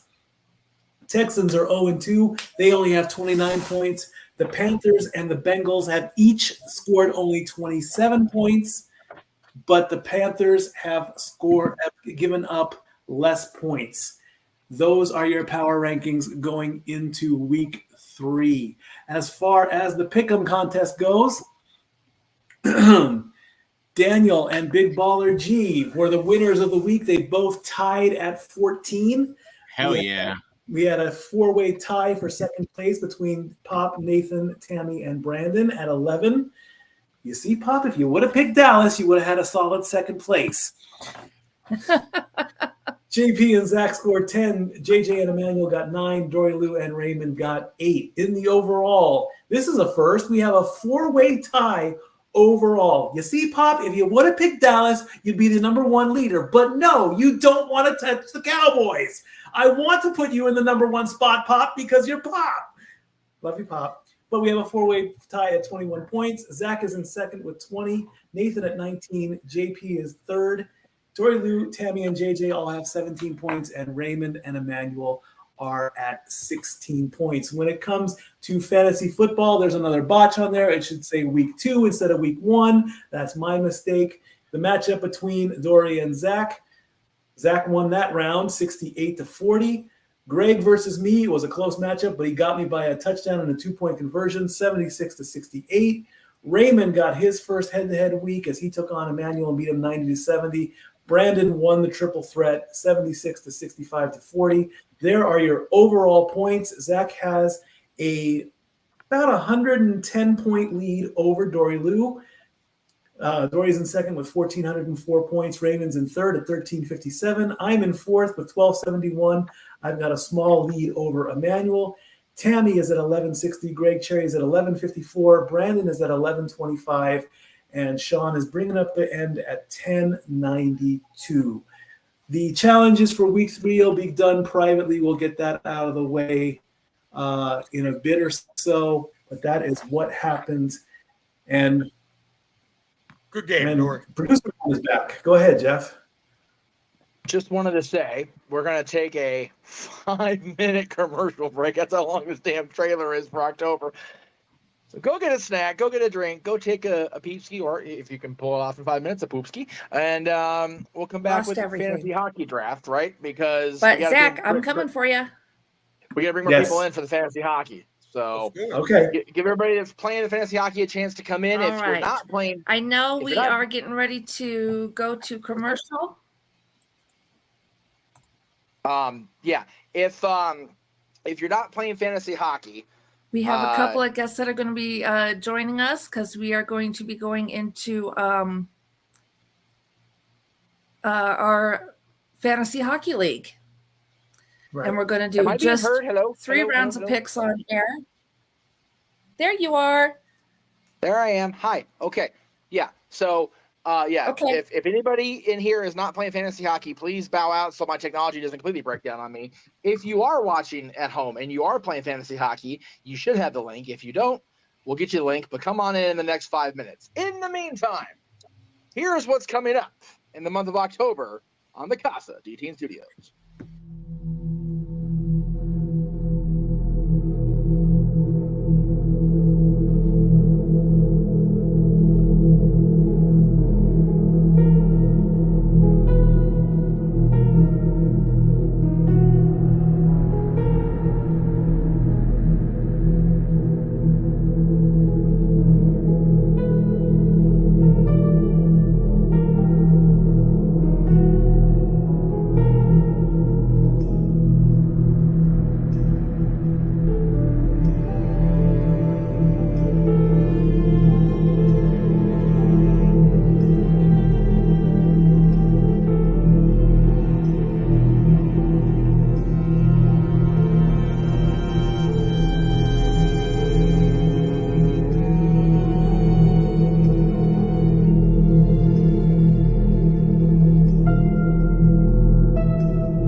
Hang on. Watch on me. So That is that's one of the proof. coolest effects I've ever seen. How did you do that? Very easy. So it's just a little button that you hold down in the editing bay. Yeah. Wow. So that video is proof that unlike Mother Nature with her bipolar meds, JJ's epilepsy meds are currently up to date because that fucker was epileptic, not friendly at all. Jesus Christ. Or migraine friendly. How many Cool. people? It was a cool horror effect, though. I gotta say. How many people were shaking their device and getting the thing to work? That was brilliant. The whole point is for it to look like a VHS tape that you've watched 100 times. Yes. With, Well, I'd say with a 60. good horror movie, you're Yes. gonna watch it about 100 times.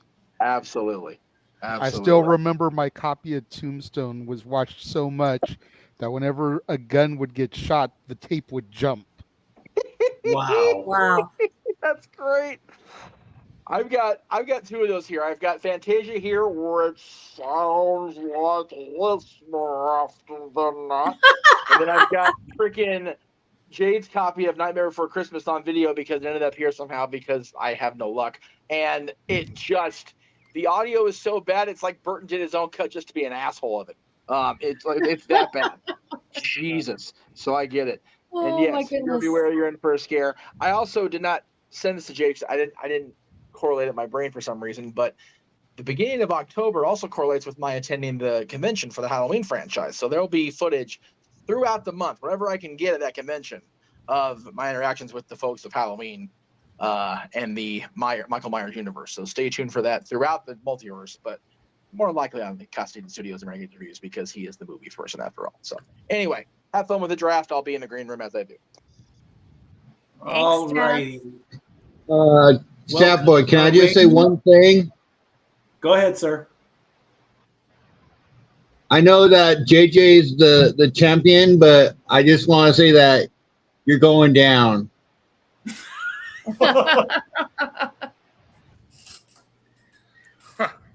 That's Anything to say to that, Mr. Williams? No. He's got something to prove. I don't. I am the reigning defending champion. Acknowledge me. He's right. These two. Hold these that two- tongue, Dory. I know how hard it is for you. Especially These two- living with that goofball. Hey. You are a goofball.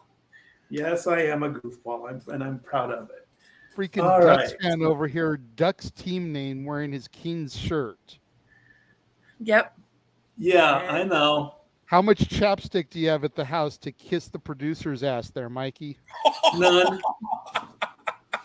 Absolutely none. Oh, Mikey. All right. Welcome, everybody, to the second season of the 2023 Stat Boys Fantasy Hockey League. The rules were revealed last week. Everybody who is here will be drafting.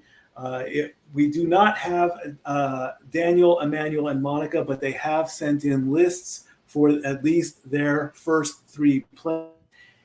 We will be establishing the order, and then after we go off the air, we'll continue on our own with no broadcasting or anything like that. So if they do pop up on the spins, they will be skipped until their lists are exhausted, or if they're not even here. So that's how that's all going to work.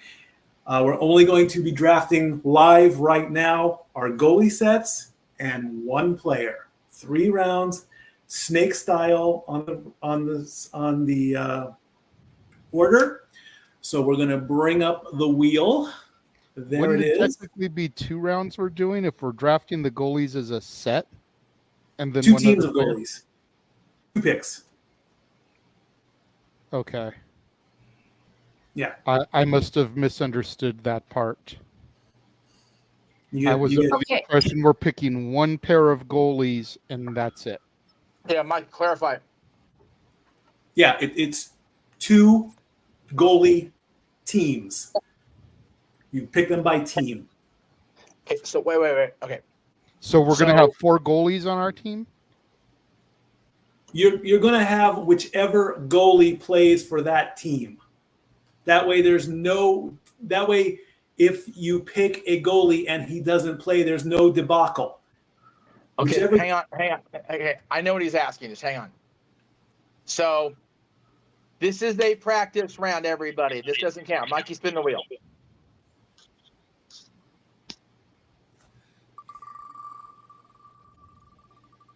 This does not count again, people at home. That would be Emmanuel's team.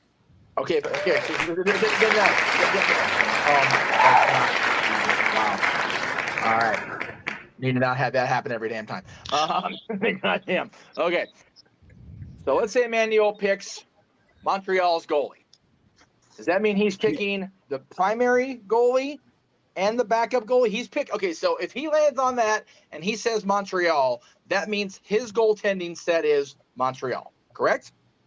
That is his first pick, yes. Okay, hang on. Primary, backup, whoever's goaltending for Montreal that week. Yes, correct. That day. Okay, correct. Okay, that day. Yes. That game. Cool. Okay, right now, JJ is asking for the second spin. Is he picking another team to have as his backup goaltending team, or is he making his other pick? He would make his other pick on his next turn. The wheel is to determine. That. Yes, he would be picking another goalie. Goaltending. Okay. Yes. Okay. So then we're going to have four goalies. Yes. Well, you'll have two teams representing the goaltending unit you have. So spin again, and then just screw it. Screw it. Comes back to Emmanuel. He picks Vegas. So his primary goaltender would be the goaltender for Montreal. His backup goaltender would be the goaltender for the Knights. Is that what that means, Mikey? No, he would have the Vegas goaltenders, and he would have the other team goaltenders in his roster to choose from to put out that day. No, when they play, those are his goaltenders. So he's going to have. So we're going to score on our goaltenders. You don't have to pick one for the week. Whoever is playing, you're going to get the points on those goaltenders who are in play. Right. Okay.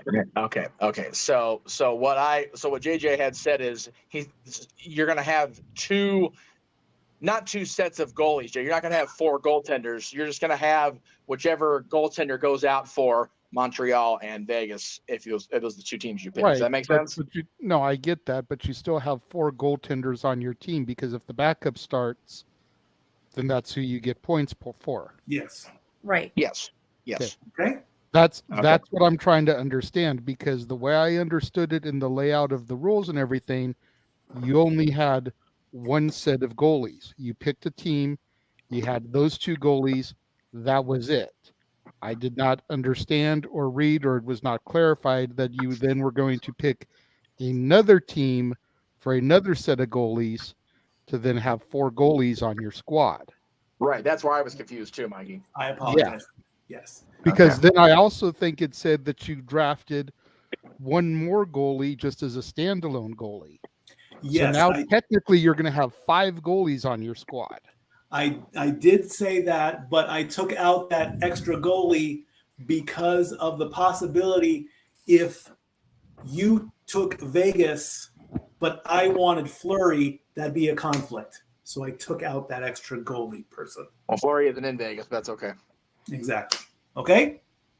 Okay. Okay. All righty then. So I'm going to hit the shuffle button here to mix up the teams. By the way, Nate's in the room, so bring him in. Yeah. Bring him in. Hello, Nate. Here, Nate's here. Yeah. All right, they've been shuffled up. Whoever the wheel lands on gets the number one pick, and we are picking goalie teams. Good luck, everybody. Real quick, Mikey, real quick. Yes.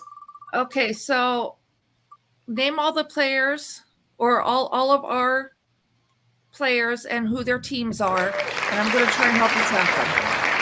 All right. Our Wheels Revenge, that is Raymond's team, the Red Wheels Revenge. My team is the Duckies. JJ's team is the King's Reign. The Beliefers, that's Daniel. Wild Predators is you. Ultimate Warriors, that's Zach. Habs is Emmanuel. North All-Stars is Sean. Bolts is Monica. And Penguins is Nathan. All right. Okay, and we have 10, right? We have 10. The wheel was spun. Raymond, your wedge came up first. You get the number 1 pick. Which team is your first goalie set? Minnesota. Oh God. Don't poke the bear. I am not that Fantasy bad, I draft. It's promise. gonna happen, y'all. Let's just, yeah. Oh my gosh. All right. So the Wild is off the table. You have For the now. goalies of the Wild. I should have removed the wedge there. I didn't get a chance. Actually, I think I can now. So, and you can just take that out. The next spin. I apologize for the sound. I muted it. Don't worry. That is Daniel's team. The So he gets skipped. Believers. And by messenger, his first pick is Toronto. Okay. Toronto Maple Leafs.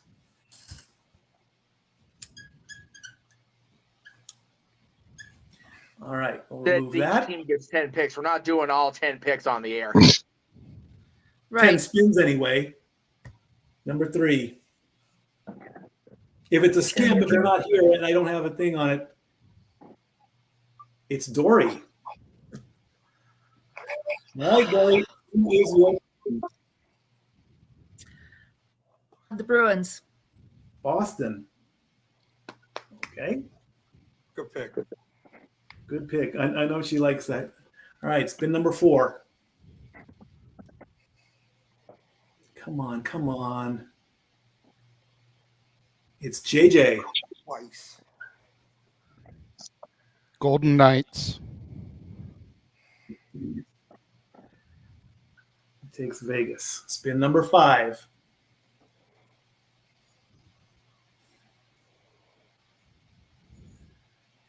Nathan.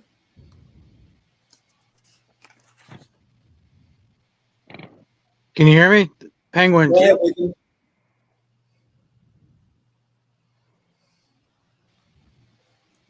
Go ahead, Nathan. Nate. The Penguins. Obviously. Makes Come on. sense. Gotta go with the team name. There you go. I mean, Spin number 6.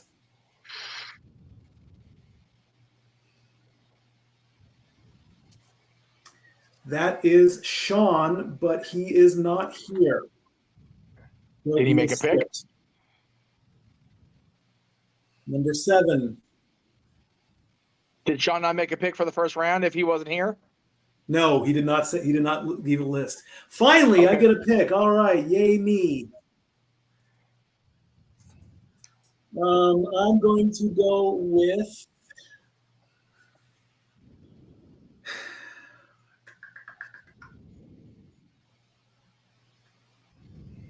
I'm gonna Come go. on, Mike. You should have had an idea before we did this. That's right. Mhm. Well, I know I should have. I'm going to stay true to my team, and I'm taking the Ducks. I'm taking Anaheim. I may not agree with it, but I'm taking them. All right, spin number. Your wheel froze. There it goes. Zach. Islanders.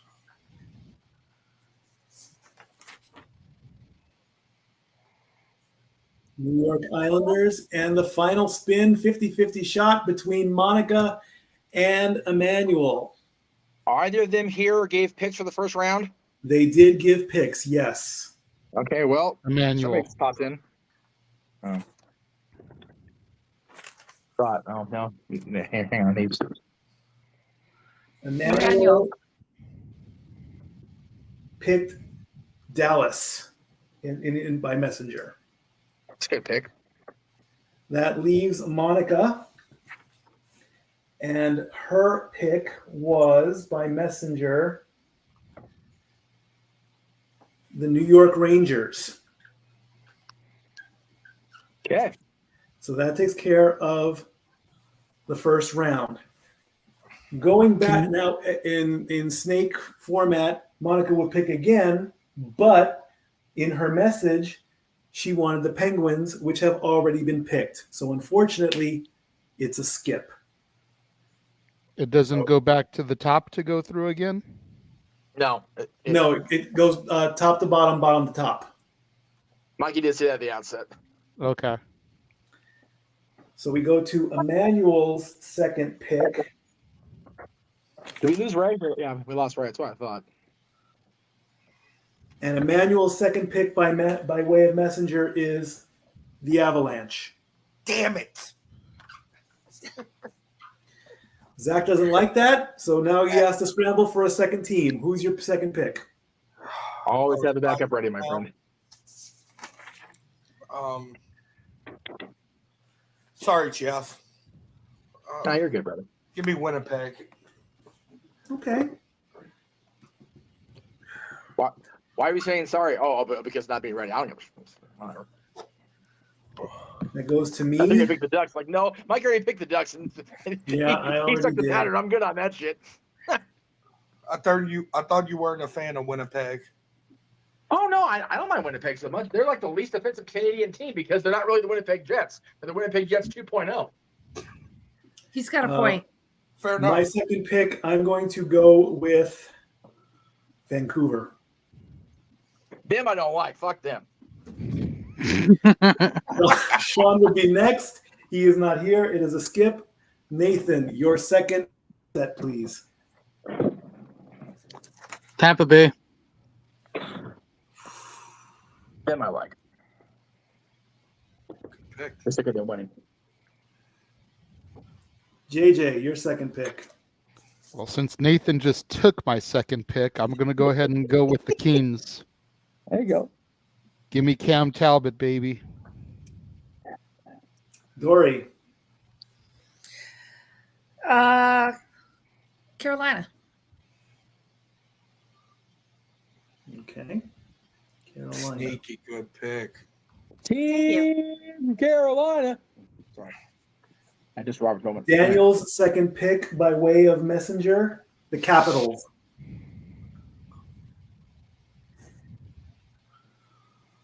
All right, Raymond, final goalie pick. The Kings, Already picked. Ducks, Already picked. Come on, Ray. You got to pay attention to what's being picked already, brother.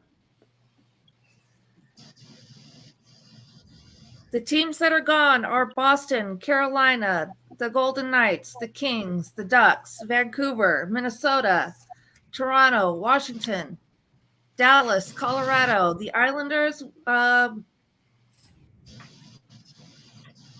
Rangers. Seattle.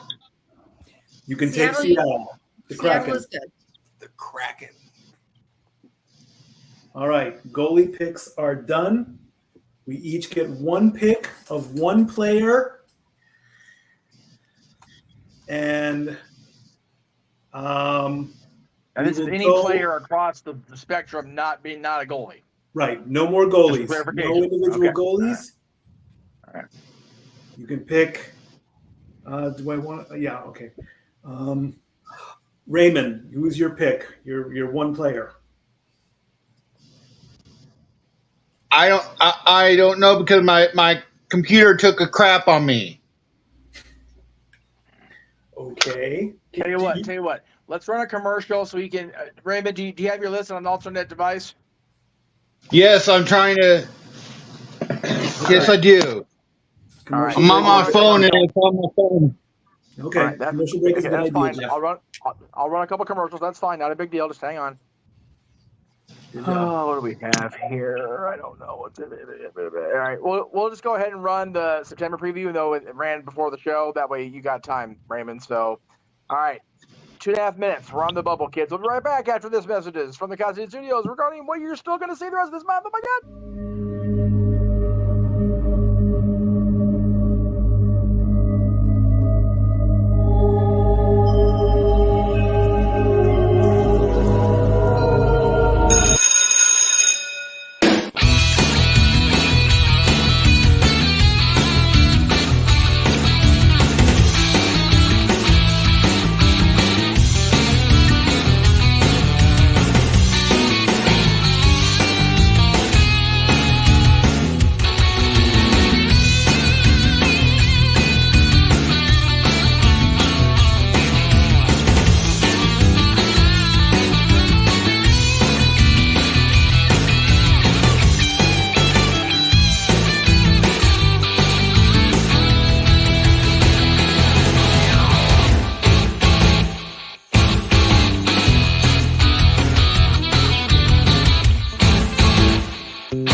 All righty. Raymond, is everything A-okay? Go ahead and unmute yourself. Crosby. Sidney Crosby. Okay. There we go. That's a that's a hell of a way to come out of the commercial. I'm for that. All right. Daniel's pick by way of messenger. Marner. Say it again. Mitchell Marner, Toronto. Okay. All right. Wait Dori Lou. this quickly. Everybody's tech is starting to break down here. Yeah. We'll be done after this round, I swear. Dori Lou, your player pick, please. Freddie Goudreau.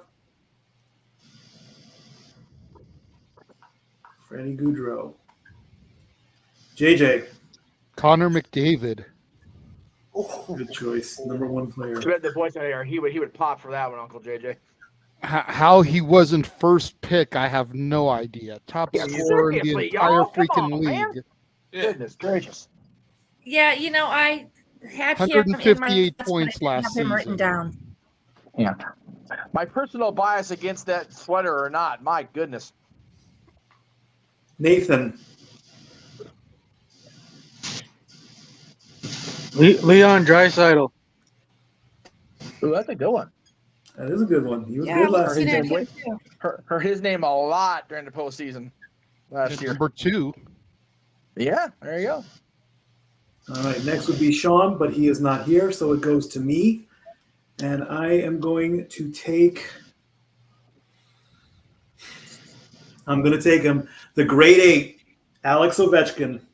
There you go. Emmanuel is here, by the way. He's in the chat room, so if he wants to And make he his just pick got here. when his turn comes up again. Zach, your number one pick.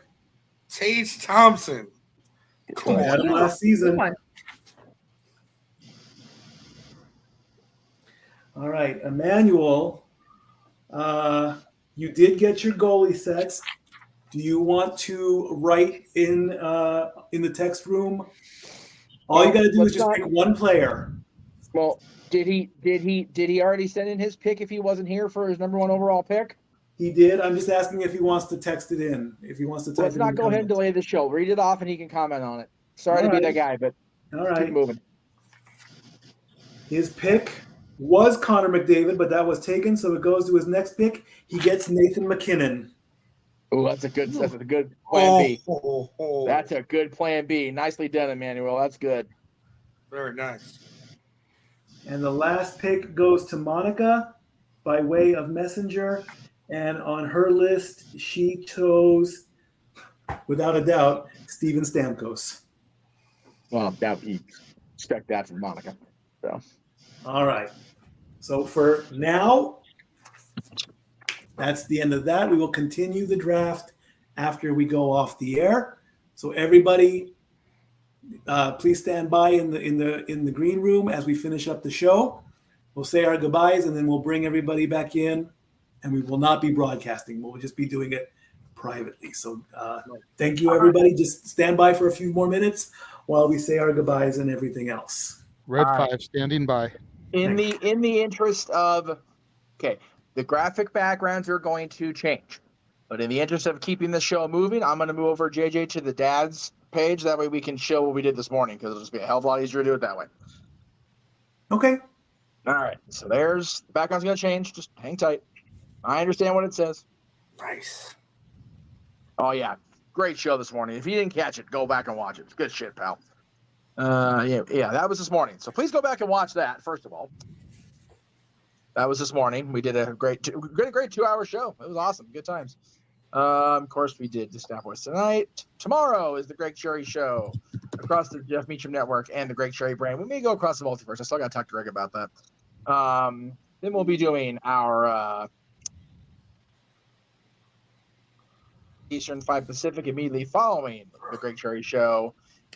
Thursday, we will have our coverage of Impact's 1000th episode, part 2, followed by Talk Wrestling with me coming up after that. Friday, we'll have our watch along of Rampage Grand Slam, as well as a previously recorded live to tape episode of the Renegades Reviews all week, Monday, Wednesday, Friday, and Saturday. Yes, JJ? Yep. I got the back to school thing here somewhere, but it's not in this room, so I'll go ahead and go forward. Open mic night, of course, Saturday, each and every Saturday. And getting back to our Impact coverage, again, we'd like to congratulate the newest Impact Wrestling Hall of Famer, Tracy Brooks, friend of the channel, wife of a friend of the channel, Frankie Kazarian, and as mentioned earlier, Haunted Hangman will be our next open mic game night coming up October 28th. And you can come back right here next Tuesday for another episode of Stat Boy Sports Bar featuring Dori Lou on the Jeff Meacham Network and its home, the Casa D-18 Studios. Hey, get rid of that, so we'll go back where we were. Bless you. Bless you indeed. All right. I do not have a Stat Boy shout out this week, so we'll just go, except thank you everybody for watching and participating in the draft this season. Follow Zach on social media at Fluffy Madden God on the Twitter, formerly now known as X, and of course on Instagram at DJ Mud King Official. That's correct. The Renegade, the Casa D-18 Studios. Follow him on the Renegade at the Renegade JJ Williams on Instagram, ROWJJ Williams on Twitter, and of course the Casa D-18 Studios YouTube page. And of course, keep an eye out for us, Dori Lou and I, on Twitter, on Facebook, and on Instagram. There's all our information. Send us a tweet. Make sure you use the hashtags StatBoyApproved, and we'll give you a shout out for that. There it is, StatBoyApproved. That's me a long time ago. Dori, take us home with her weekly delight. As you know, we like trying to keep some of that positivity flowing out there, and everybody has rough times. I know medically I'm having my own issues right now, but we're not going to get into that because we're here to be positive. And keeping a smile on your face and keeping people wondering what you're thinking. But this one came from actually an actor I very much enjoy watching, Keanu Reeves. None of us are getting out of here alive, so please stop treating yourself like an afterthought. Eat the delicious food, walk in the sunshine, jump in the ocean, say the truth that you're carrying in your heart like hidden treasure. Be silly, be kind, be weird. There's no time for anything else. I'm definitely all of those. Well, that's Like a so frequently when I'm working at Ripley's, believe it or not, in Gatlinburg, Tennessee, people will ask, what is this about? And our flyer says where the weird is welcome. And I'll point that out. And it's like, so I fit in right here. I fit in perfectly here. Indeed, you do. Nice. Thank you. Thank you again, everybody. We will see you next week for the continuing coverage of the NFL, NHL, WNBA, NASCAR, PGA, WTA, LPGA. You name it. If it lands in the sports world and college football. WTF. What was that? He said WTF. Exactly. The WTF. Those letters, if those WTF, letters my don't, God.